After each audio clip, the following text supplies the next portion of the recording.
उस कमरे के पास मत जाना। ये शब्द मानसी ने अपनी नई किराएदार रीमा से कहा था। रीमा ने हौंसते हुए पूछा, क्यों भाई, भूत है क्या वहाँ? मानसी का चेहरा पल भर को सख्त हो गया। हाँ, शायद है। रीमा को विश्वास नहीं हुआ। 2025 में कोई भूत प्रेत की बात करता है, वो भी शहर के एक पॉश अपार्टमेंट में।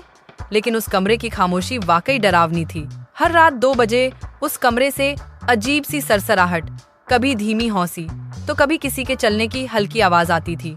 एक रात रीमा की नींद इन आवाजों से टूट गई। उसने दरवाजे के नीचे से झांक कर देखा। अंदर नीली रोशनी चमक रही थी, जैसे कोई टॉर्च लहराई जा रही हो। शायद कोई छुपा हुआ कैमरा या प्रैंक है, उसने खुद को समझाया। लेकिन उसकी जिज्ञासा अब डर से बड़ी हो चुकी थी। अगली दोपहर जब मानसी ऑफिस गई, रीमा ने चुपचाप वो कमरा खोलने की सोची। कमरे पर भारी ताला था, लेकिन कुंजी अलमारी में थी। रीमा ने पहले ही देख ली थी। उसने धीरे से ताला खोला, दरवाजा चरमराया और कमरा खुलते ही एक बर्फ जैसी ठंडी हवा उसके चेहरे से टकराई। कमरे में कोई फर्नीचर नहीं था, बस एक पुराना झूला और दीवार पर लगी एक लड़की की धुंधली तस्वीर। तस्वीर में लड़की मुस्कुरा रही थी, लेकिन आंखें कुछ कह रही थीं। रीमा ने जैसे ही तस्वीर को छुआ, झूले ने खुद हिलना शुरू कर दिया। उसके कानों में एक धीमी सी फुसफुसाहट आई, तुमने वादा तोड़ा।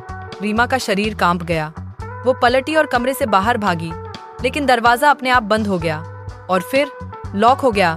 अंदर झूले की आवाज फिर आई, अब तुम भी यहीं रहोगी। रात को जब मानसी लौटी, उसने देखा कमरा वैसे ही बंद था, ताला जो का त्यों। वो मुस्कुराई और बुदबुदाई, एक और जिज्ञासु कम हुआ। कभी कभी कुछ दरवाजे बंद ही अच्छे होते हैं। हर सच जानना जरूरी नहीं होता। कुछ कमरों में केवल सन्नाटा नहीं, कोई अधूरी आत्मा भी रहती है, जो बस इंतजार करती है अगली जिज्ञासु आत्मा का।